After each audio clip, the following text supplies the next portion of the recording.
इस दुनिया में एक से बढ़कर एक खूबसूरत इमारत हो सकती है, लेकिन उनमें ताजमहल जैसा सुंदर और कोई नहीं। ताजमहल मोहब्बत की वो निशानी है जिसकी पूरी दुनिया दीवानी है। मुमताज की याद में शाहजहां द्वारा बनवाई गई यह इमारत दुनिया के 7 अजूबों में गिनी जाती है। हर साल हजारों की संख्या में लोग इसे देखने आते हैं। शाहजहां ने इसे अपनी तीसरी बीवी मुमताज की याद में बनवाया था।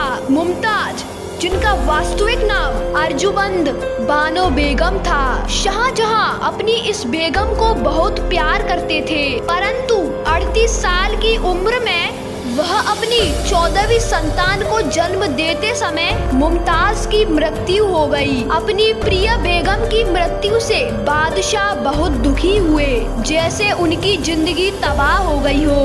फिर मुमताज की याद में शाहजहां ने ताजमहल बनवाने का फरमान जारी किया, क्योंकि बादशाह जानते थे कि ये दौलत, शोहरत और ताकत वक्त गुजरने के साथ सब खत्म हो जाएगी। इसीलिए उन्होंने सोचा कि कोई ऐसी यादगार चीज बनाई जाए जो हमेशा मौजूद रहे। इसीलिए शाहजहां ने अपनी बेगम की याद में ताजमहल बनवाया। दोस्तों, वीडियो को अंत तक जरूर देखना। आप ताजमहल के बारे में 10 ऐसी बातें जानोगे जो शायद आपको हैरान कर देंगी। नंबर 1, ताजमहल 1632 ईस्वी में बनना शुरू हुआ और 22 साल बाद 1653 ईस्वी में बनकर तैयार हुआ।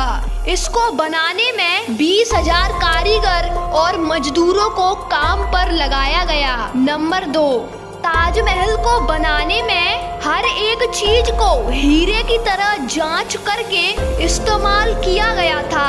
उज्बेकिस्तान के बुखारा से संगमरमर को तराशने के लिए कारीगर आए थे और संगमरमर पत्थर पर कैलीग्राफी करने के लिए ईरान से कारीगर बुलाए गए थे।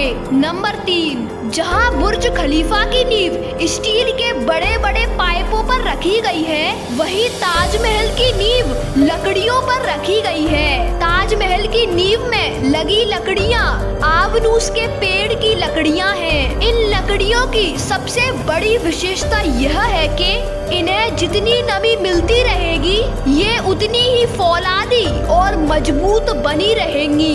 और इन लकड़ियों को नमी यमुना नदी के पानी से मिलती है। नंबर 4, ताजमहल की जो 4 मीनारें हैं वो परपेंडिकुलर नहीं है, यानी बिल्कुल सीधी नहीं खड़ी है। ये चारों मीनारें थोड़ी बाहर की तरफ झुकी हुई है। इनको ऐसा जानबूझकर बनाया गया है क्योंकि यदि भविष्य में कोई भूकंप जैसी आपदा आए तो ये चारों मीनारें बाहर की ओर आकर गिरे और मुख्य मकबरे को कोई नुकसान ना पहुँचे। नंबर 5, आप लोग जानते हैं कि कुतुब मीनार भारत की सबसे ऊंची इमारत है, परंतु आप यह बात जानकर हैरान हो जाओगे कि ताजमहल की ऊंचाई कुतुब मीनार से भी ज्यादा है। जहां कुतुब मीनार की ऊंचाई 72.5 मीटर है, वहीं ताजमहल की ऊंचाई 73 मीटर है। नंबर 6, हजारों लोग हर साल ताजमहल को देखने आते हैं, परंतु वह यह नहीं जानते कि वो जो देख रहे हैं वो ताजमहल का पिछला हिस्सा है। मतलब जो शाही दरवाजा है वो यमुना नदी के किनारे दूसरी तरफ है। मुगल काल में ताजमहल तक पहुंचने के लिए यमुना नदी से होकर गुजरना पड़ता था। बादशाह और उनके मेहमान नाव में बैठकर ही नदी पार किया करते थे। नंबर 7, ताजमहल के मुख्य गुम्बद के दोनों ओर जो मस्जिदें बनी हुई हैं, उनकी खासियत यह है कि उनके सामने बोलने पर ध्वनि लाउड स्पीकर की तरह दूर तक जाती है। उस जमाने में जब माइक और लाउड स्पीकर नहीं हुआ करते थे, तब मौलवियों के द्वारा अजान की पंक्तियां यहीं खड़े होकर बोली जाती थी।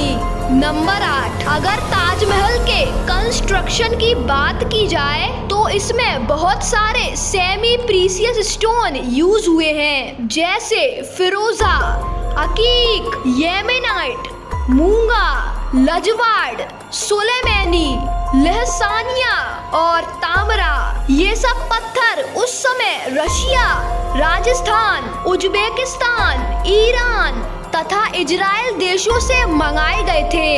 इन सभी पत्थरों को विदेश से आगरा लाने के लिए 1000 से ज्यादा हाथी प्रयोग में लाए गए थे। नंबर 9, जब आप ताजमहल के मुख्य दरवाजे से अंदर प्रवेश करते हो तो दरवाजे पर लिखा यह सुलेख आपका स्वागत करता है। हे आत्मा, तू ईश्वर के पास विश्राम कर, ईश्वर के साथ शांति से रह और उसकी परम शांति तुझ पर बरसे।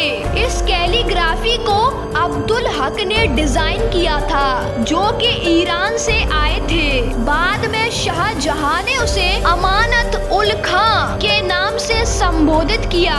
नंबर 10, कई इतिहासकारों का मत है कि शाहजहां ने ताजमहल बनाने वाले कारीगरों के हाथ कटवा दिए थे, लेकिन यह बात एक अफवाह जैसी लगती है, क्योंकि इस बात का कोई पुख्ता प्रमाण मौजूद नहीं है। बहुत से इतिहासकारों का मानना है कि शाहजहां ने कारीगरों को जिंदगी भर की पगार देकर उनसे सिग्नेचर करवा लिए थे कि वो भविष्य में ऐसी कोई दूसरी इमारत नहीं बनवाएंगे।